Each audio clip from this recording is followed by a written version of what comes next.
the good ones outweigh those of the bad ones. You don't need, in order to think that it's going to play a positive causal role here, you don't need to know, you don't want, in fact, usually you don't want the same effect size here as in the study. You'd like a better effect size. Right? You want to have a really good distribution of helping factors. So this is the effectiveness argument. And my claim is that if the premises in this argument fail, then what happened in the study simply isn't relevant to what will happen here. So it's not just that this is a way to get from the study to predictions about here. It's that it's not just sufficient to get here. It's if any of these premises fail, then it's just an accident if you've got the same results. So here's why these folks are mad at me. We start out at the bottom with the effect size is positive and an ideal RCT, and the RCT argument leverages that up into the claim that T plays a positive causal role there in the study, and then the effectiveness argument leverages that up till T will play a causal role here. And it's the leveraging by these arguments that they don't seem to like to hear about. So I think another way to look at it is by one of these argument pyramids, where you look from the bottom up. We've got our RCTs in the bottom right-hand corner, and what do they support? They support that T appears in the causal principle there in the study, and that helps support that T appears in the causal principle for O here, but it only does that if we can have the additional premise that if T appears, actually it should be if T appears there implies it appears here. Sorry, I've got it back to front. Okay, so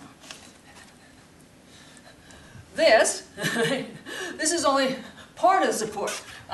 T appears in the causal principle there, and if you want to get to T appears in the causal principle here, you need that if it appears there, it appears here. And this isn't enough to give you that it plays a positive causal role here, because you need that we've got a good distribution of helping of some factors, and we've got to know those are the helping factors here.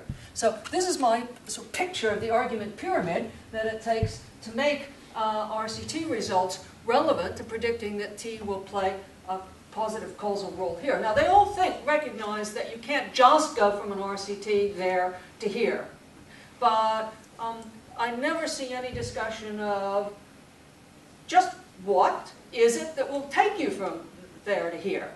You often hear these two situations should be sufficiently similar. The U.S. Department of Education's website, for instance, tells you that if you want a program that will work here in your school, you should find a program that has 2 good RCTs behind it in schools like yours. So schools don't need to be like yours. Right? What they need to be is to have this, if it plays a role in the causal principle in the study schools, it will here, and that you have the helping factors needed under the causal principle that holds for you. So the missing premises, all the way up in this argument, they might hold often, they might hold seldom, they might hold sometimes, but what matters for prediction about what happens here is that they have to be true for here. And in evidence-based policy, you have to have warrant for that. And otherwise, the RCT result is no support at all. So this is what you get, a rather top-heavy pyramid if you don't have support for the other premises. Okay.